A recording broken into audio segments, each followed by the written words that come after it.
Miami added more to the coaching staff, and not from the outside.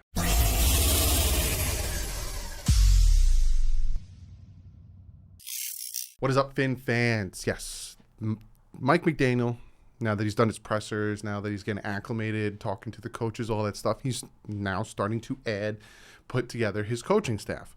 So he added about 5 more today, and we know who our DC is. This is probably redundant, me trying to make like suspense of who's the DC, Doug, who's the DC. But let's just jump into this without me farting around. So essentially, he brought back 5 of the of our own coordinators. 1 of them on the offensive side, 2 on the defensive side. Brings back linebacker coach Anthony Campanile, cornerback coach Charles Burks, defensive line coach Austin Clark, and running backs coach and our co-offensive coordinator Eric Stutzville. And when some people heard that, they were like, nope, don't like it, blah, blah, blah, this, and that. You got to realize, when he was the running backs coach, he was actually a really good running backs coach. The co-offensive coordinator situation was dumb. It was dumb from the jump. Should have never happened. Shouldn't have been put together. So I don't hate him going back to being a running backs coach, especially with Mike McDaniel. He obviously knows how to put together a running back scheme. So I'm not too against this. So other than that, and the defensive line was all right. I wish the defensive line, a lot of our, I think we were second in the league. I don't know if we ended the season at first. At one point, we were first in the league when we faced the Titans with 45 sacks. But honestly, a lot of that came from blitzes, and a lot of that came from not just the defensive line. So I want more out of the defensive line. I don't know if that was scheme. I don't know if that was players. I don't know if that was coaching. But hopefully that gets a little bit better, being that we're still keeping the defensive line coach. Cornerbacks coach, I have no problem with that. Linebackers coach, again, that was another, position on that defense that was questionable. And I was like, I don't know how I feel about that. But overall, I'm not too upset with who he brought back. And then obviously the big story, the thing that everyone's talking about, is he has agreed to keep defensive coordinator Josh Boyer on as the defensive coordinator. Now, you guys know I wanted Vic Fangio. It was a pipe dream I had. Obviously, it's something that probably was never going to happen, but I was so hopeful that they will try to go after Vic Fangio. But if you watched yesterday's video, it seemed like he was going to the 49ers, talking to Lynch about potentially coming on in some aspect. So they keep Josh Boyer. Now, here's the thing, right? There's so many rumors and sources and intel from so many different people on who was calling the defensive plays, who was calling it in the first half of the season when the Dolphins went 1-7, and who was calling it in the second half of the season when the Dolphins went 8-1. So many hearsay of who did what. So a lot of people, if they like Boyer and they like the move that were made, will say one thing. If they don't, they'll say another thing. Now, I'm going to give you what I know, and I'll let you make the decision. Again, that's normally what I do. So Barry Jackson came out with this tweet, and he said, in mid-December, Agba and Jerome Baker raved about the job Boyer was doing. Agba said, Coach Boyer has done a great job disguising plays, all-out blitzes. We kind of went back to the old thing, but I'm glad he's switching it up and giving offenses different looks, confusing them. So Barry Jackson gives us a quote from mid-December from Emmanuel Agba saying that it was Josh Boyer who changed it up, and it was Josh Boyer who was calling the defensive play calls when everything was going good and the defense was shutting people down. Again, a lot of people say, well, that defense was suspect and that defense was fool's gold because of who the team was playing. Not that wrong about that. Then there is Gerald Alexander. Was he calling the defensive play calls when the Miami Dolphins went 8-1? His wife tweeted out something saying that he was. Omar Kelly and Cameron Wolf kind of insinuated that he was calling. He was up in the booth calling plays.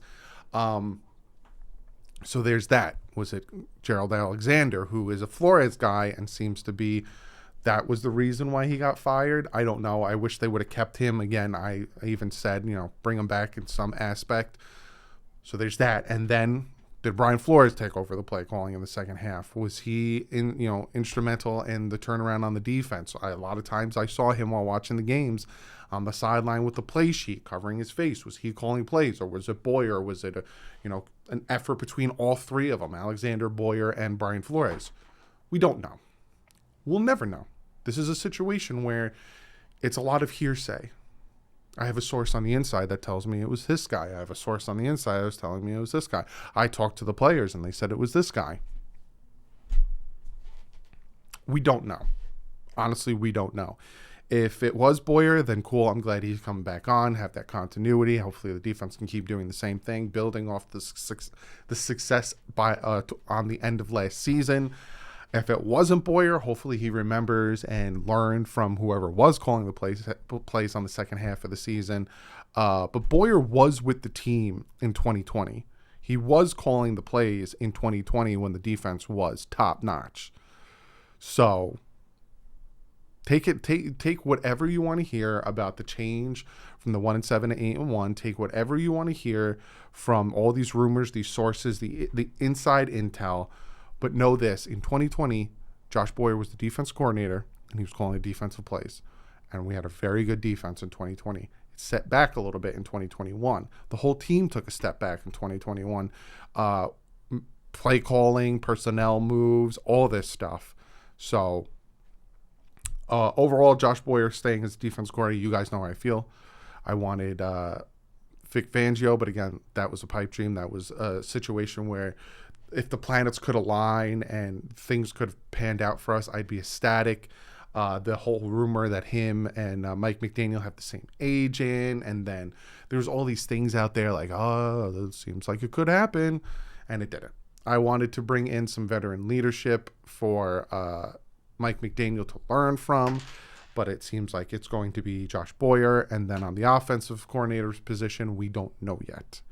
So I'm hoping he brings in a veteran coach to help him.